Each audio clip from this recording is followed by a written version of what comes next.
Right, sorry for that delay. I'm rearing to go, so let's just get into this.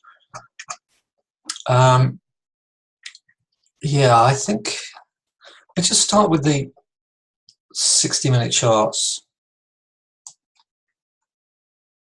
Just going to drag my white chart into this.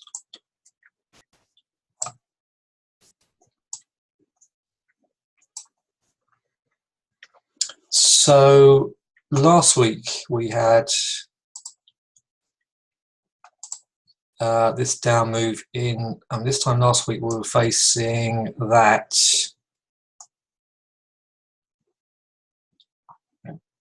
And so Tuesday morning last week, I was long here on this buy signal at 7, 8 o'clock, and yeah, that took some profits, bought a little more, and then it rolled over. And here we are with a very, very similar pattern at the moment. So this pound US dollar is struggling. We'll look at daily charts in a minute, but these, the Bank of England don't meet until 2nd November, whereas ECB meet on Thursday. So that's why I've been talking more about the euro pairs. My suggestion to you is, if there was some fundamental news and some momentum behind a pair, then get to grips with some of its partners, because this hasn't delivered a lot of points, but it can deliver a profit. I mean, I've grabbed 180 quid off of this in about half an hour. All I did was, it wasn't worth calling really, because I just I bought it. So we had this buying pattern here.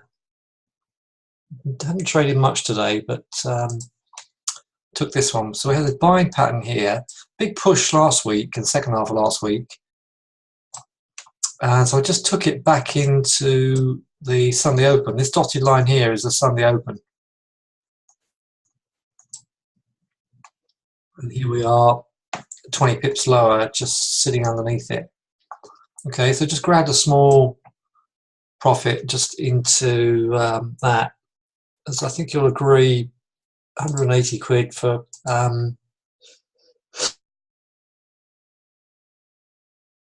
excuse me, I just sneezed. 180 quid for, I don't know, 15, 20 minutes work is not bad, is it? So I gave it a little bit back on the pound, trying to short it. So I lost, I think, yeah, 17 quid on that. So like I said, this pound is struggling.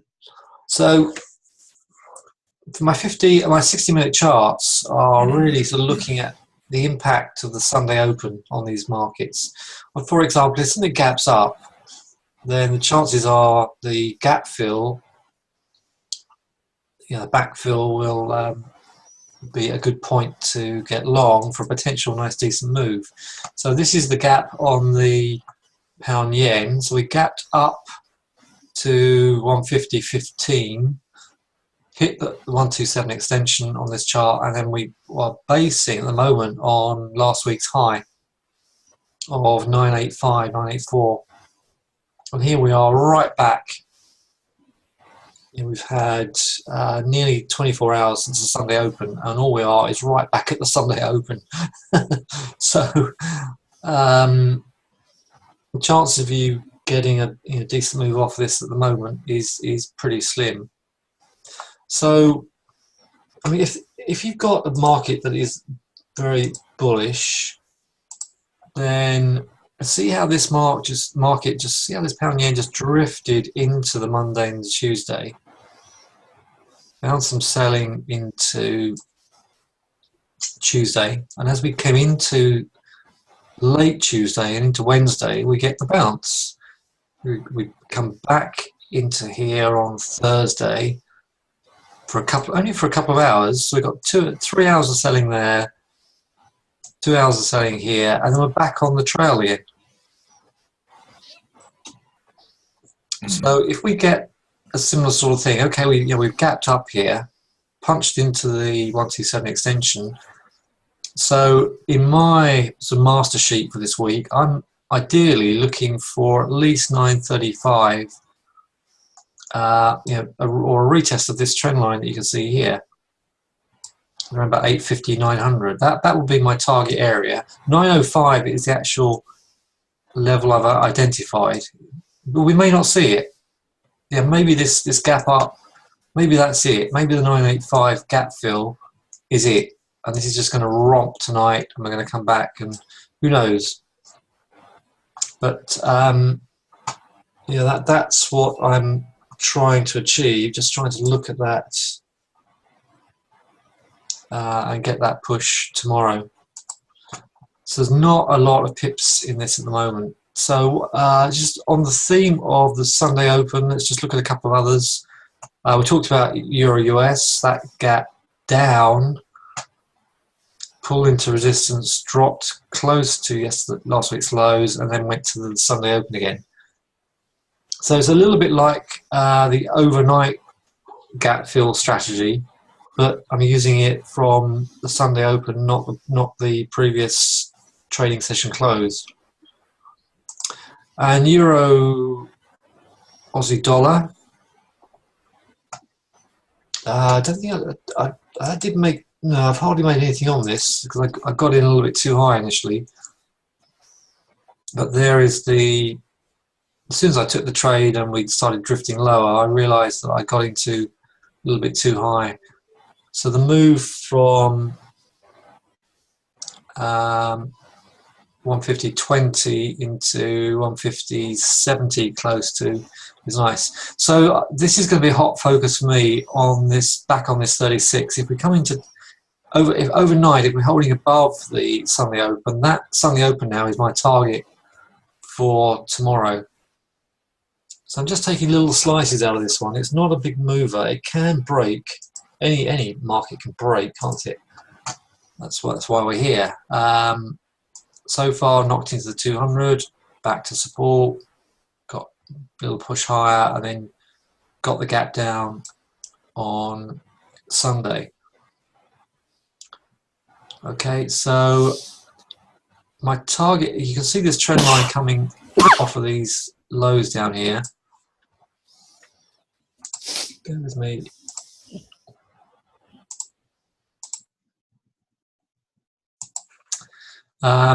So we've got a trend line coming across the lows at the bottom, so that will be nice just to dip back into this area here and potentially maybe even a little lower. Again, look at last week's.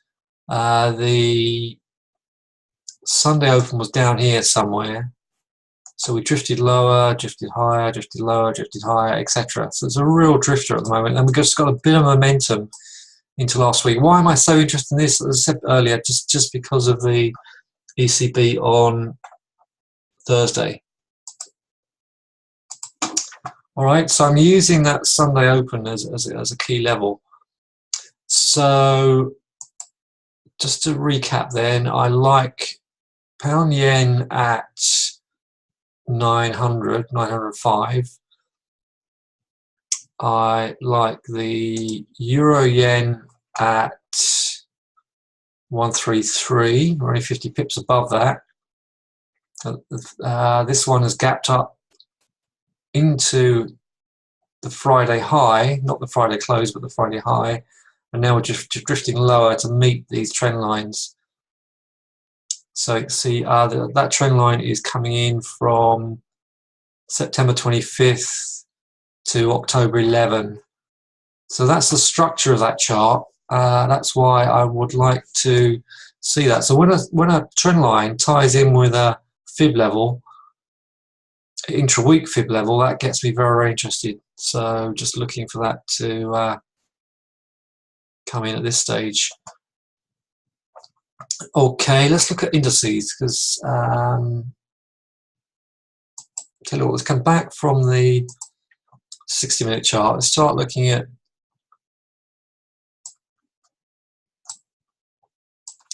some bigger picture stuff now.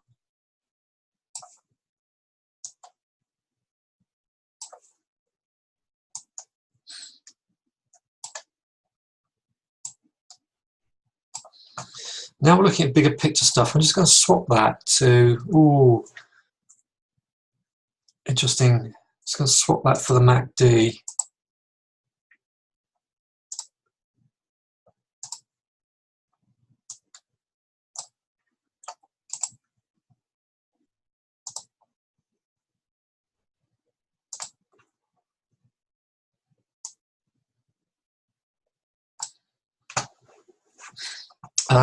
Before we getting a little bit of more, yeah, this Dow looks a bit shaky. I think, as I said to you over a couple of weeks ago when I thought the FTSE was looking shaky, I think the US markets are beginning to look a bit shaky now. This is a pathetic session so far, from a high of 368 to, we're just closing the gap.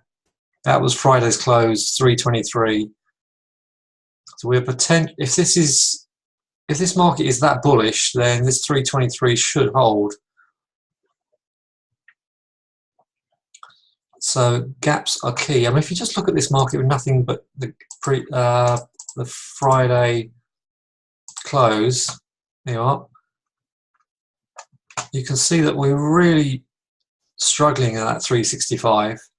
Had 3 tests of 365, we just couldn't do it. So now we've closed the gap. Perhaps we stand a chance of making that work.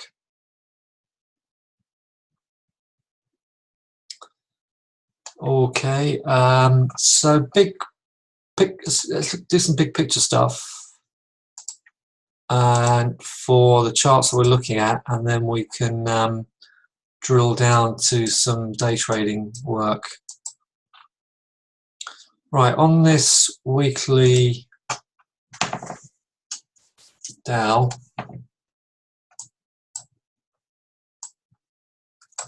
you can see we're out of this funnel pattern, but we're just right into this 161 extension at 243. We haven't had a week's breather since, we haven't had a lower close since the first week in September.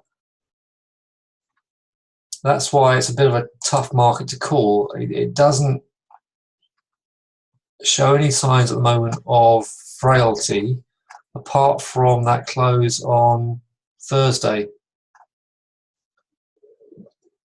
But spinning top, ordinarily I would have expected that spinning top to drag the market down, but it's closed it back up. I mean, look at the MACD on this.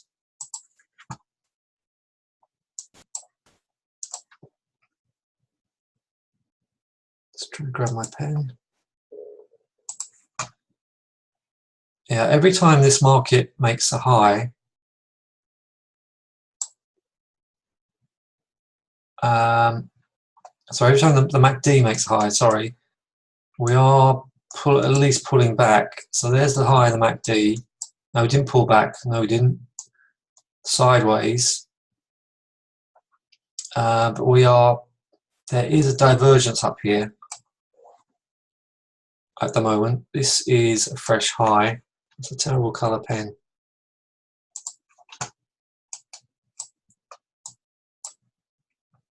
So every time we are making highs, higher highs, the histogram is showing frailty. But the crossovers are still open, suggesting the trend is still on. This one, so 464 to 500 is a key level of resistance. I mean, any market where MACD is that high is at the very least vulnerable. Then what I don't want to do is get you thinking that this market has had it.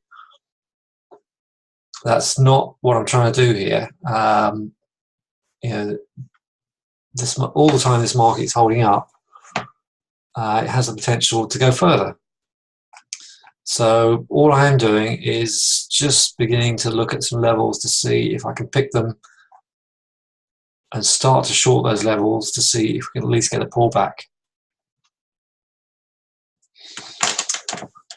Okay, so overall, I think this market's been pretty tough to trade. If you look at the 60 minutes, you just got to wait until the histograms are low, pick a nice support level. That was 23,000, just under the big 23,000 there. Thursday morning last week.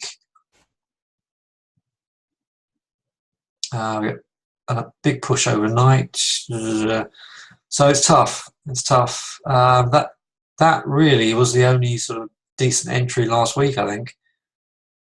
That dip. If you wanted a safer entry, then obviously wait till the US main cash open, and then you started to get some closes above the fibs just into that cash open on Thursday at 23,054. So it's not that much. It's literally only 50 odd pips between the low of the day and the confirmation 60-minute chart. That's why the 60-minute charts are so important. I think I've probably said to you before, if I was only allowed one chart to trade in, one time frame to trade in, it would have to be the 1 hour. It would have to be the 60-minute chart.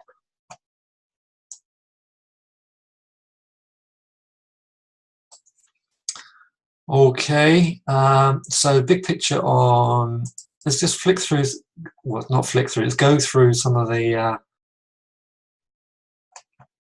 Forex dailies and weeklies. So holding up, that's a lower close on this weekly with a trend line right down there at 128, 129 area. So that is of interest. It's the yen pairs. My favorite charts at the moment is pound yen, euro yen, and euro Aussie. These charts to me are above the they give you the most potential out of all the charts that are there. Now, again, this one's gapped up. So what do we do? What are we going to do with this one now it's gapped up? So we've got a trend line on this daily chart coming down here. We've now got a white bar above the midline on the histogram and a crossover on the averages of this pound yen. Now, I've made a mistake in the past, and hands up, I've made the mistake in the past of thinking to myself, if something's gapped, then it's got to do, you know, a good push in the direction of that gap. It's got to really sort of fill it convincingly, and then I can trade it. Well, this is just going to stay flat at the moment. So if this isn't going to dip, and we've got buy signals intraday and on bigger time frames, then I just need to get in. This is a good finish. It's a bit of a potential doji, assuming we don't get any more movement overnight.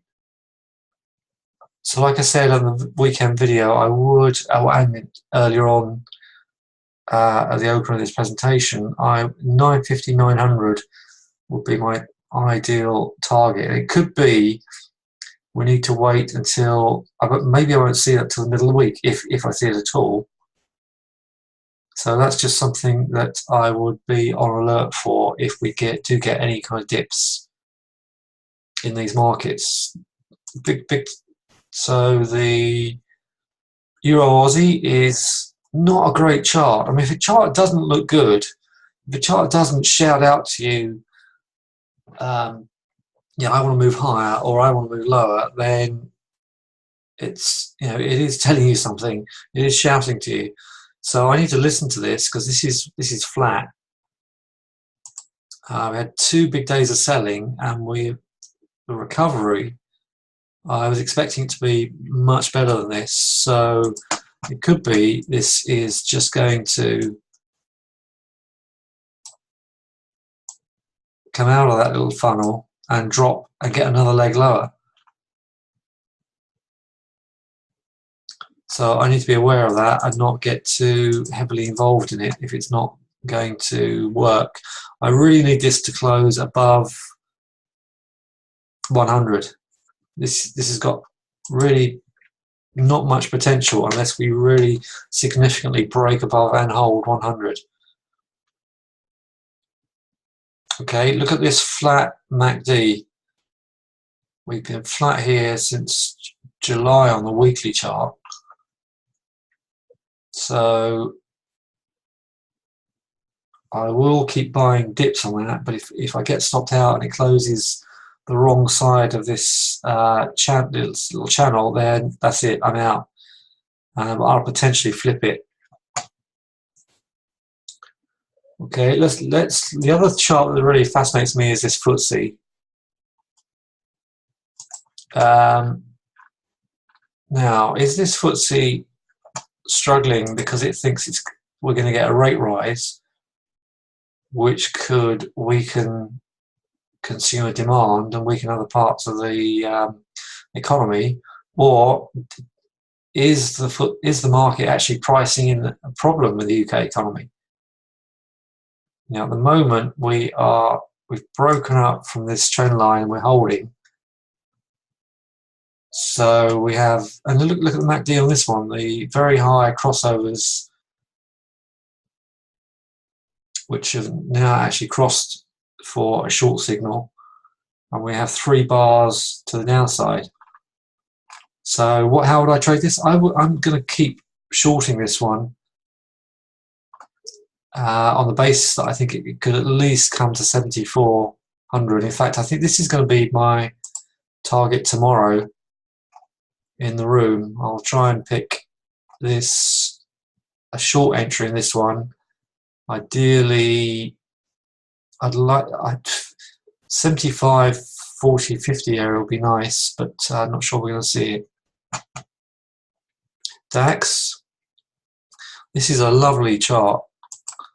Lovely from the point of view, or terrible to trade at the moment because it's in such a horrible range. But you can see the structure. I've got this trend line coming across the highs from July 17 to October, and then this support line coming underneath with a basic high of June. So you can see why we're so flat, because we've got horizontal support underneath. We're holding above this June high, but we are not moving with any direction. We haven't got any direction out of this yet. I think that if the euro continues to get stronger, I think it's going to potentially create a vacuum in the DAX that could see this lower. On the weekly, we are it's actually bullish. Histogram's above the midline. We're holding this high from the weekly high from June. We had an open and a close here a couple of weeks ago. So the weekly suggests that a dip into 900 area, if we hold, might get this to push higher. But it's a tough chart, and until we get confirmation with either a close under at least 950, if not 900 in the daily, or a close above 13,100 here. So in other words, close either side of this little apex here could well be a major decider.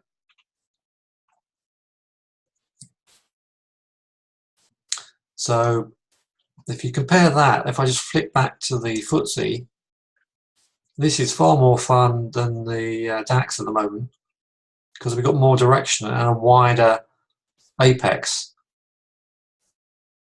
So the potential to use your leverage in this sort of environment could well be more rewarding than the DAX.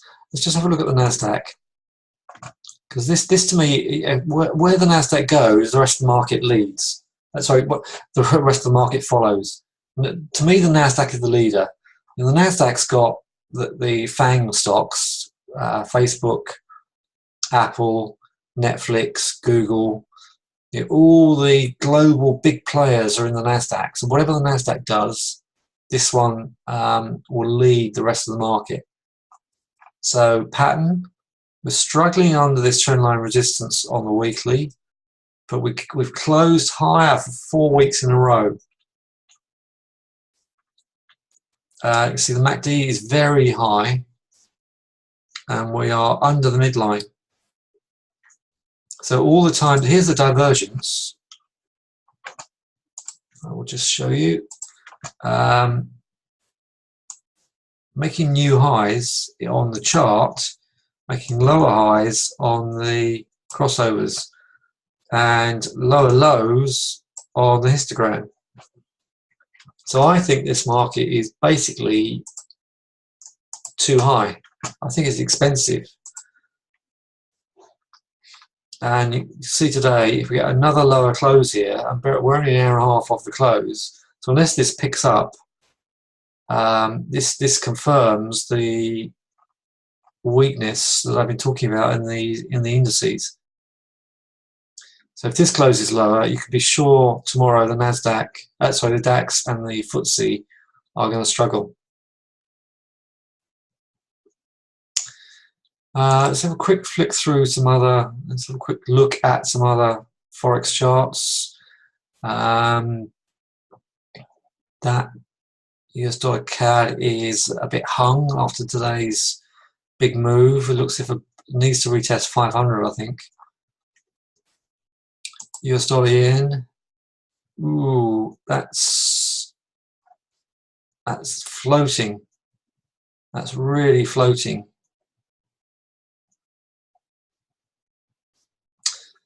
I mean, that's the trend line right back down there at 280, 250. So that looks. Look at the resistance up here. I think the only way you can really trade it, if that, assuming it closes like that tonight, is to bracket it and trade whichever way it moves out of that bracket. This applies to stocks as well. If you got a stock that has this sort of island floating pattern, bracket it, and whichever way it breaks is potentially the direction. So you can see why this Dow it's got so little volume at the moment. I think these are really narrow range bars. I think we need a good flush down to get some volume in these markets. Let's have a look at oil. Sorry. The weekly looks great. Lovely chart pattern on the weekly. I think this is going to bust up. If we 55, I think we're going to see 55 soon. So we're only a couple of hundred pips under that now. We haven't tested the 200-day moving average for a long time, not since September 14. Wow. I hadn't quite realised it was that far away. It shows you how weak the oil is. Look at the chart pattern up here. Breaks out of that funnel. That's why I keep drawing funnels. Retest the underside of the funnel, and then you get the big drop. This one is not bad. It's more of an acute funnel. Triangle. It's more of a triangle than a funnel. This one, I'm not drawing that very well, am I? Anyway, this is no man's land. About 10-15 minutes ago I said, if you've got a chart that's great, looking good and shouts out direction to you, then trade it. This one doesn't. This one says to me, I don't know where to go. And looky here, December last year, right through to the end of February, this was lousy if you're trying to trade it anyway. Really, really poor. And that was a 55 again. So I do think that 60, it could be we're just going to thrust through 55 and get the 60 pretty quick. I think it's on the way. Daily doesn't look it. The daily needs an.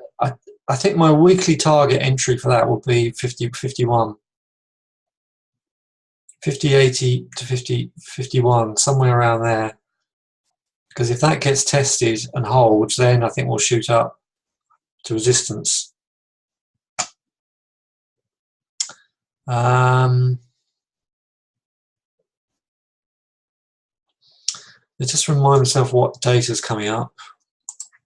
The main thing is, of course, ECB on Thursday. Tomorrow we have a bucket full of Euro data and not much else. So between 8 and 9 o'clock we have French and German and combined European services data. We are looking for fairly positive numbers.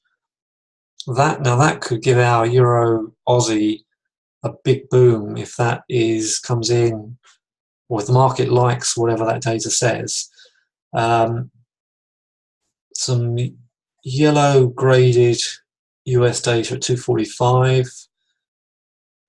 Then we've got Wednesday, it starts to get hotter because we've got UK GDP, UK services, looking for slightly weaker services, and core durable goods. CAD rate on Wednesday. And then Thursday morning, I think what I'll do on Thursday is, I think I may only open the room for a short period and then open it fully for I haven't got a press conference. Yes, we have. I think I may well just look at the press conference, open the room for press conference on Thursday, and then Friday, advanced GDP for the US, and that's it. So it's fairly thin apart from ECB, core durable goods. Pretty thin. Not a lot of data to chew on, but enough to make these pairs, potentially these pairs I'm looking at, jump, hopefully, to the upside.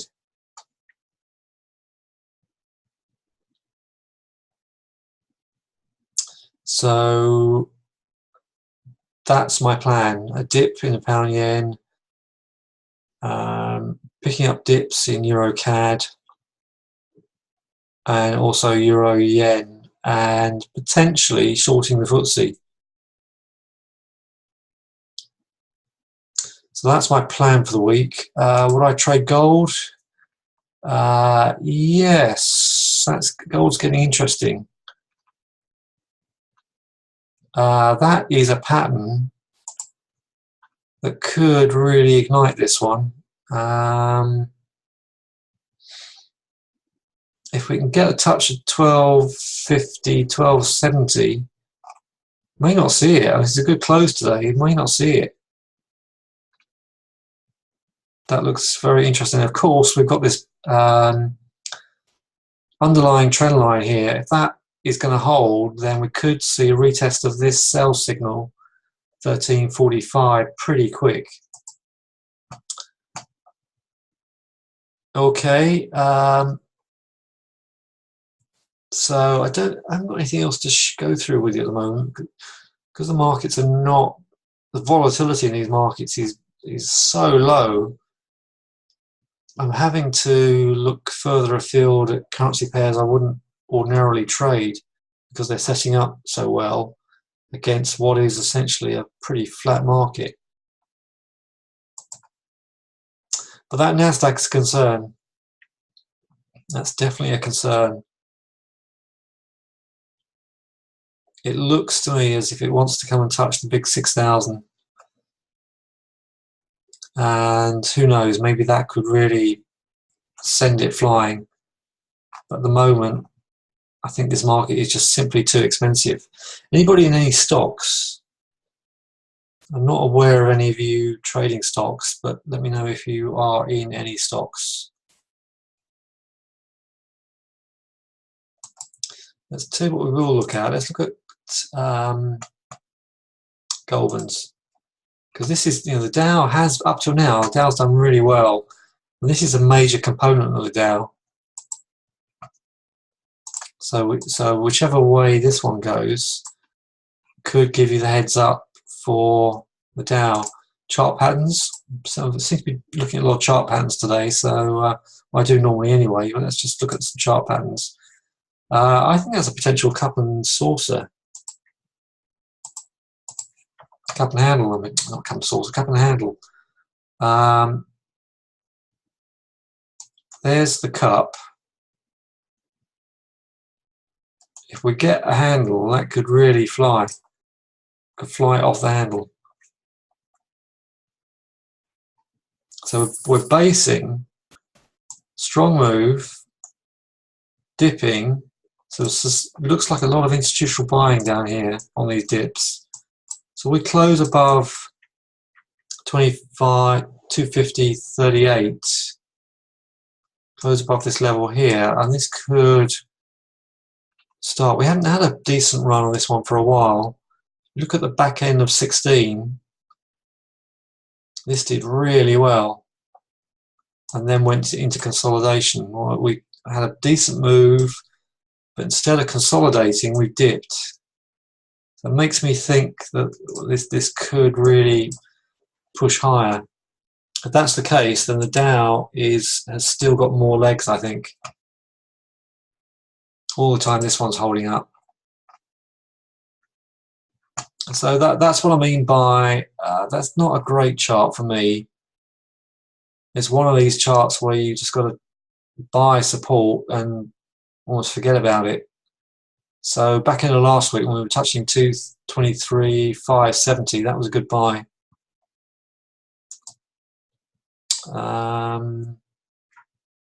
This Baidu's had a good run. This is why I try and encourage you to do stocks, because if you can catch moves like this, this one, you can really do well. Right, I've not got anything to say at the moment, so I'm just going to, unless you've got any specific questions. Anybody got any questions about trading last week?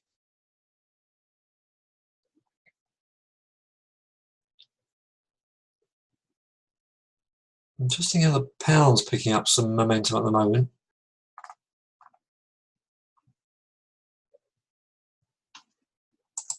Let's look at the hourly again. We've got a lot of congestion under there, but we've only had one lower close on this 60-minute chart so far.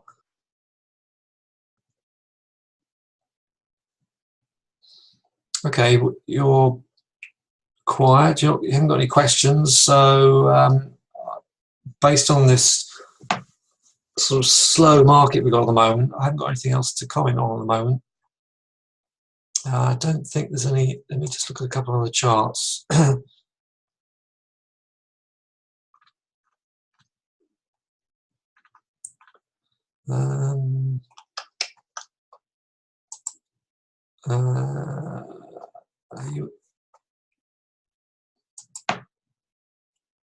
Adriana, you were trading this your style Swissy the other week, weren't you? See how important the 200 moving average is on this one. Sweet move there. That's a nice little flag pattern there. Wow, that just shot up just on a couple of days, isn't it? This is what I'm looking at in the similar sort of pattern in the Euro Aussie. Whereas the Euro Aussie has only had a couple of big down days. This took ages to drop. Oh, this is an hourly, isn't it? So I thought I had my daily up. Let's look at the daily.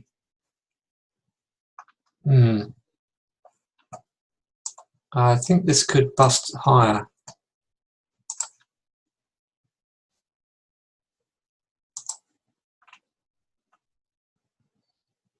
Drop back under 98.30 and that's cooked.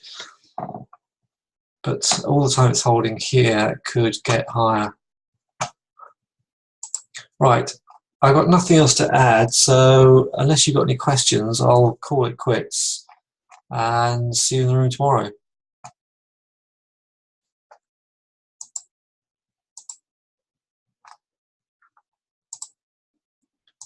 Did anybody trade today, by the way? Anybody? Not a lot to go after.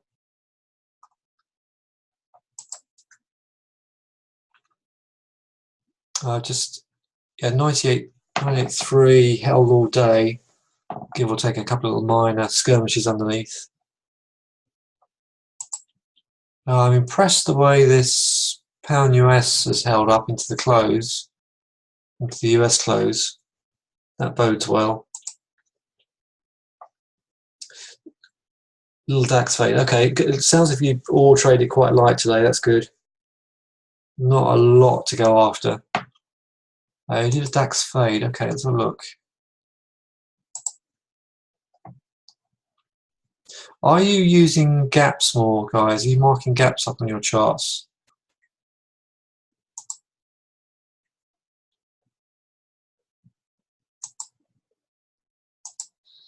Okay. So we got high up here and then faded back into the range. 62 to 60 plus pips using MACD and moving averages. Okay. MACD was very high in this. Right. MACD was very, very high on this 5-minute chart at 11 o'clock. That's the sort of key reversal time, isn't it? Nice little 5-minute funnel. The entry is the retest of the underside, or just the basic sell signal 11. At least the floor of the range was a good target for that one anyway. What else was there? I don't think there was.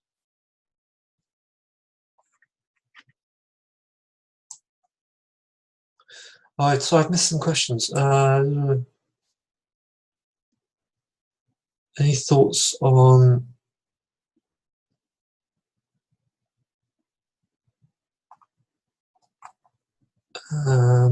GP holding on? Any thoughts? Yeah, it's very congested above, but it's doing okay. Not a lot else to say. In fact, at the moment, at this moment in time, the euro is quite weak. Euro US has just tested last week's lows. The 695 is the 127 extension on this, so this is interesting. If we get, I just want to show you something here, if I can.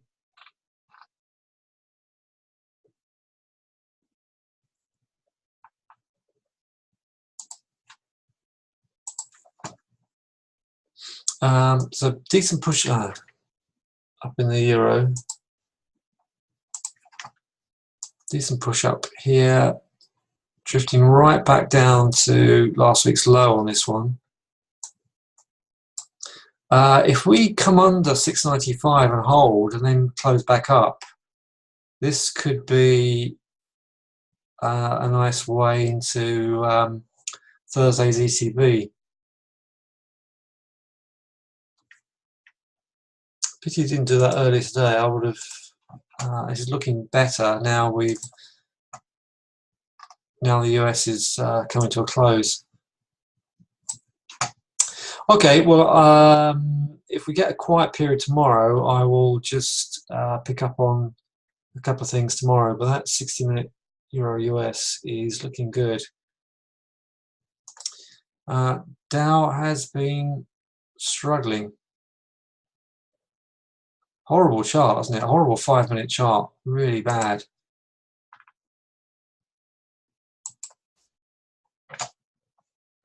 Just coming to support.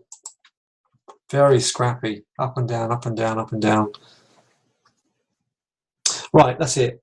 I will see you in the morning. Right, thanks for joining me, guys, and plenty of time to go through some other examples and just line our charts up again. Okay, see you then. Bye for now.